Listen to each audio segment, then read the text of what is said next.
বাংলাদেশে হিন্দু নির্যাতনের প্রতিবাদে উত্তাল কাটিগড়া, পোড়ানো হল ডক্টর ইউনূসের কুশপুত্তলিকা। বাংলাদেশে সংখ্যালঘু হিন্দু নির্যাতন ও দীপুচন্দ্র দাসের নৃশংস হত্যাকাণ্ডের প্রতিবাদে কাছাড়ের কাটিগড়ায় বিশাল বিক্ষোভ পালিত হয়েছে। কাটিগড়া সনাতনী ঐক্য মঞ্চ ও হিন্দু জাগরণ মঞ্চের যৌথ প্রতিবাদী মিছিল বাংলাদেশের অন্তর্বর্তীকালীন সরকারের প্রধান উপদেষ্টা ডক্টর মোহাম্মদ ইউনূসের প্রতিমূর্তি দাহ, বাংলাদেশে হিন্দুদের ওপর হামলা বন্ধে ভারত সরকারকে কঠোর কূটনৈতিক পদক্ষেপ নিতে হবে।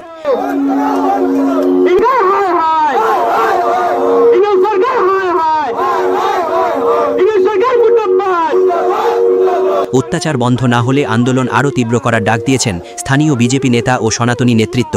সনাতনীদের ওপর হামলা আর সহ্য করা হবে না, এই হুঙ্কারে স্তব্ধ হয়ে পড়ে কাটিগড়া।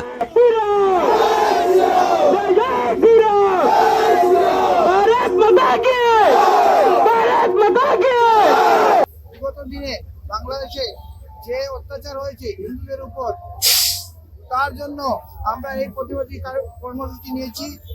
এই কর্মসূচিতে আমরা জানি বাংলাদেশ স্বাধীনতার সময় 1971 ইংরেজিতে আমরা ভারতবর্ষের প্রতিটি সিনেমা হলে সিনেমা হলের টিকিটের সাথে এই বাংলাদেশের রিলিফ ফান্ডের জন্য পয়সা, আমাদের এই ডাক টিকিটের যে আছে এটাতেও বাংলাদেশ রিলিফ ফান্ড এবং বিশেষ ক্ষেত্রে আমরা এই রিলিফ ফান্ডে বাংলাদেশ প্রতিষ্ঠিত করার জন্য ভারত সরকার প্রচুর প্রয়াস করেছে। কিন্তু তার সত্ত্বেও বর্তমান যে পরিস্থিতি, এই যে ইংলিশ সরকার, এই ইংলিশ সরকারে বাংলাদেশে সনাতনী হিন্দুদের উপর অতিশয় অত্যাচার এবং নিপীড়িত করছে।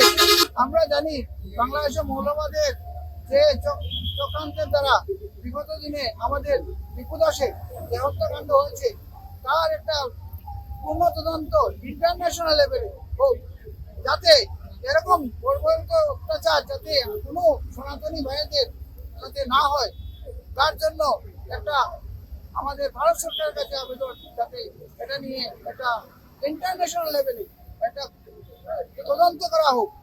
এর জন্য আমি মোদী সরকারকে এবং ইন্টারন্যাশনাল ফোরামের কাছে আবেদন রাখছি, যাতে এই ব্যাপারে ওনারা হস্তক্ষেপ করেন এবং উচিত একটা বিচার হয়।